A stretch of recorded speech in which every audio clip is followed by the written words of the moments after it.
And the thing is that there's no show command for this. If you check the documentation, command documentation, towards the end of that command documentation, it'll show you associated commands, and a lot of times it will show you show commands so that you can verify, that you've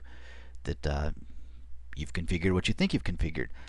With security authentication failure rate command, there is no show command for that, short of, you can do a show run include security. And you have to include the include. That's my typing and talking disability. Sorry about that. So we can see it's in the running configuration, but there's no other way to verify this. So let's go ahead and pop on back over to R1. And I'm going to clear the screen real quick here. Pardon my mess. And if we up arrow. Okay, so we're going to telnet to R2, and we're going to try and log in. And we set it for 3. We probably should have set it for 2. Okay, let's go back. The only reason I'm doing this is because, and here's a quick and dirty way to do this. If you up arrow, it'll show your last configuration. So we were in global configuration. This works great. If you're in a sub configuration mode like interface, you're going to want to up arrow till you hit the interface and then get into it. But let's go ahead and make this 2. That way we're sure, because we don't know. I'm assuming that it's equal to, after 2 failures, it'll implement the 15 seconds and log if it worked. 3, it could be either 3 or 4 failures, depending. This way, when you telnet, you're going to get your 3 attempts. That way, if we fail 3 times here, then we will have, with 3 failed attempts, we should generate the syslog and invoke the 15-second login delay. So let's go ahead and we'll just use fake. Failed. Failed.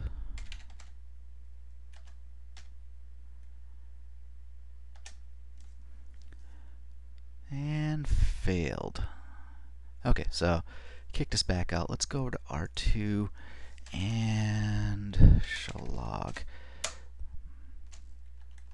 So all this logging is from it coming up, but we can see that we didn't get a log for the failure, which is something that it says that it would do. And we'll try this one more time. And unfortunately, with the timing on this, too bad we can't set this to 1.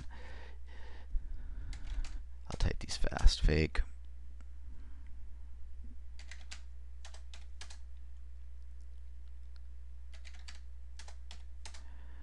One, 2, 3, 4, 5, 6, 7, 8. See, I can't do that even. What I was trying to say is that you can see that there's not a 15-second delay here. So it's not the case where, not only, it's not the case where it just did not generate the syslog message on R2.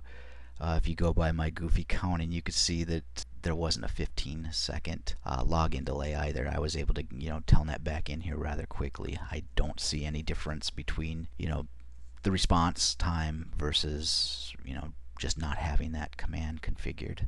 So we'll do a show log one more time and see that nothing new has been entered to the log.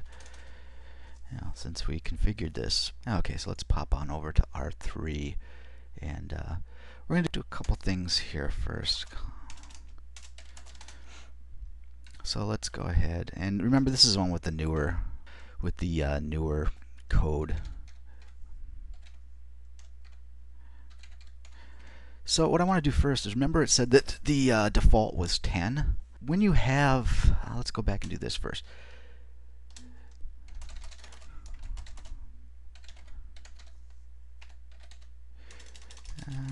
IP subnet. What I'm doing here is I'm in configuration mode, so again I use do. So I'm taking a look at the running configuration, and I'm including anything that has the that includes IP subnet. What I'm looking for specifically is IP subnet 0. By default, the newer routers, the routers with the newer code rather, have IP subnet 0 enabled by default, and I'm not going to go into what that does, but I just want to show you that when something's enabled by default, if you do a show run, you're not going to see it. So now if I do IP subnet 0, and there's no arguments for this. Okay, so I've configured that. So normally when you configure something and you do a show run, you should be able to see it. But because this is already enabled by default, iOS isn't going to bother to throw it on there. And the rationale behind that, it makes sense. It's, you know, you don't want to have a running config that has, if there's tons and tons and tons of default stuff on there, you just want to see the stuff that you configured. That, you know, you don't want to see all that stuff. But I would argue that it would be nice to be able to see the defaults. I'm getting off on a real quick tangent here. I'll bring it back real shortly here. I know that with other platforms, specifically like the ASA, there is a command that's show run all, I believe, and that will show your running config and include the default configurations, which is very cool. There's documentation for that for the routers. I've not seen it work on the routers. But anyways, okay, so I don't lose you here with my rambling. What I'm trying to point out that if I do no IP subnet 0, now that is not the default. So I've disabled something that's a default. If I do the show the run config, I should see this now. Okay, so you see, my point here is that when you configure something that is not a default, it will show up in the running configuration. And let me just go ahead and set this back. And I'm going to clear the screen real quick. So what I'm going to try and show you here is that if you configure security authentication failure rate 10 log. So if the default was 10, then that means that if I do a show run and I include security authentication, I just use the first couple letters, you know, it'll match on that. So it finds it. So basically what we're proving here, and I know this is probably more convoluted than it should have been, is that if you enter this command and it is the default, then it won't show up like we showed with the IP subnet 0. IP subnet 0 is a default command, therefore it doesn't show up. So this default rate of 10, it's not true.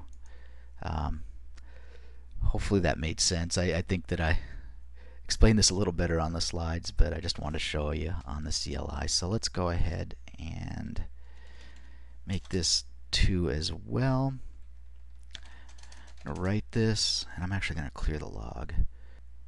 Show log first to make sure logging's on there, and clear the log so that we don't have all this garbage on there, and then I'll actually clear the screen here. Alright, let's pop on back over to R1. We can clear the screen here too, and makes it look a little better. And we're going to telnet to 13.3, and we're going to do our fake username password combination. And actually, you can watch the running time on your video to see. Yeah, it sure doesn't look like 15 seconds, does it? So we'll actually generate 6 of these just for poops and giggles. And it will failure. Okay, so now we're on R3. Show log, surprise, surprise, it's not working. So, you know, it'll accept the commands. It's in the iOS help. You've got documentation for it, but it really isn't functioning. And, you know, we can do this here with just to prove to you that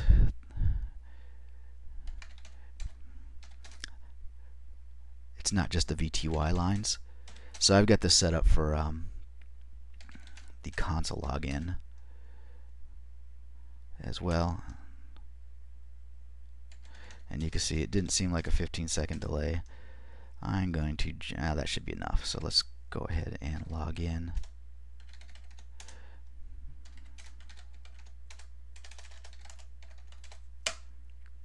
And nothing.